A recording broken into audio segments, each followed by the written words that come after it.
The impeachment trial reveals the Office of the Vice President used its 2022 confidential funds for Christmas parties, tree planting, and gift giving.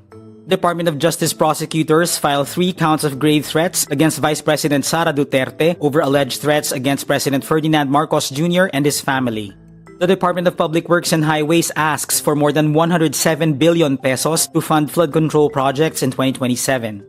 At least 19 people died in the Philippines due to combined effects of heavy rain, flooding, and landslides brought about by storms and the southwest monsoon. And at least 111 people were killed and 78 injured after a 7.4 magnitude earthquake struck western Colombia on Monday, August 10.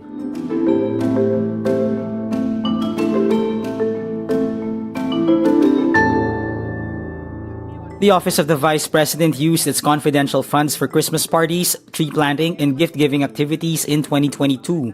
The OVP encashed its confidential funds for 2022 only on December 20 that year, yet some of the activities listed by Duterte's office took place from December 13 to 19. The prosecution points this out during the direct examination of prosecution witness, State Auditor Sailin May del Campo at Vice President Sara Duterte's impeachment trial on Tuesday, August 11. When the Commission on Audit issued a notice of suspension over the OVP's confidential spending, the OVP defended the disbursements by citing activities listed before the funds were withdrawn. The list was part of the OVP's March 13, 2024 response to the December 13, 2023 notice of suspension issued by the COA against the agency. Presiding Officer Cheese Escudero asks Del Campo if the OVP could have listed activities before December 20 for later fund reimbursement. Under the joint circular po, meron pong portion doon na hindi po pwedeng gamitin for reimbursement. Department of Justice prosecutors filed 3 counts of grave threats against Vice President Sara Duterte. This over her alleged threats against President Ferdinand Marcos Jr. and his family.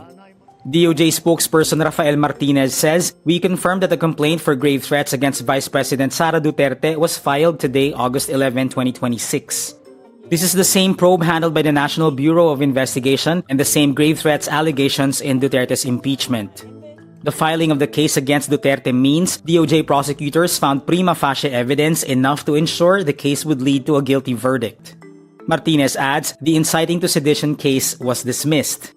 Duterte's legal team confirms the filing of the cases and says they anticipated and prepared for this outcome. Duterte's lawyer, Paul Lawrence Lim, says, given these serious legal issues, the Vice President will exercise all available legal remedies in due course. The Department of Public Works and Highways asks for 107.4 billion pesos to fund flood control projects in 2027. This a year after the government scrapped funding for such projects amid a corruption scandal. Acting Budget Secretary Kim De Leon explains the funds are meant to support ongoing flood control projects. Hindi naman din po natin po pwedeng pabayaan yung mga naumpisahan na ng mga flood control projects at mas hindi po magiging maayos yung epekto kung mananatiling nakatiwangwang yung mga naumpisahan ng mga flood control projects. De Leon also points out that flood control projects require spending beyond their initial construction costs, as some facilities come with recurring operating expenses. The DPWH earlier removed 252 billion pesos worth of locally funded flood control projects from the 2026 National Expenditure Program or NEP following the President's directive. The move comes after the government uncovered substandard and ghost flood control projects. De Leon adds, the DPWH now ensures NEP projects have clear locations and corresponding programs of work to prevent ghost projects. The National Disaster Risk Reduction and Management Council reports at least 19 people died due to the combined effects of the southwest monsoon, Tropical Depression Luis, and Tropical Storm Maymay. 12 of the recorded deaths are in Benguet due to landslides, and 4 people died in Rizal and 3 in Batangas. 15 people are also injured and 4 were reported missing. So far, the government has provided 73.5 million pesos in assistance. Meantime, the Department of Education reports 5 young students were among those who died after a landslide struck Barangay Gisad Surong in Baguio City. Those who died in the tragedy were 2 grade 7 students from Gisad Valley National High School, a grade 3 student and a grade 4 student from Bonifacio Elementary School, and a student under the Alternative Learning System. On Sunday evening, August 9, 13 people were buried by thick mud and debris as the southwest monsoon or habagat battered areas in Luzon. At least 111 people were killed after a powerful earthquake struck western Colombia Monday, August 10. The 7.4 magnitude quake toppled buildings across several cities, damaging hospitals and infrastructure and trapping people beneath the rubble. The quake struck just days after Abelardo de la Espriella was sworn in as president. The new administration is thrust into its first major crisis, with memories still fresh of devastating twin earthquakes in neighboring Venezuela in June. De la Espriella says preliminary reports indicate at least 111 dead and 87 injured, with dozens of collapsed buildings and damaged homes.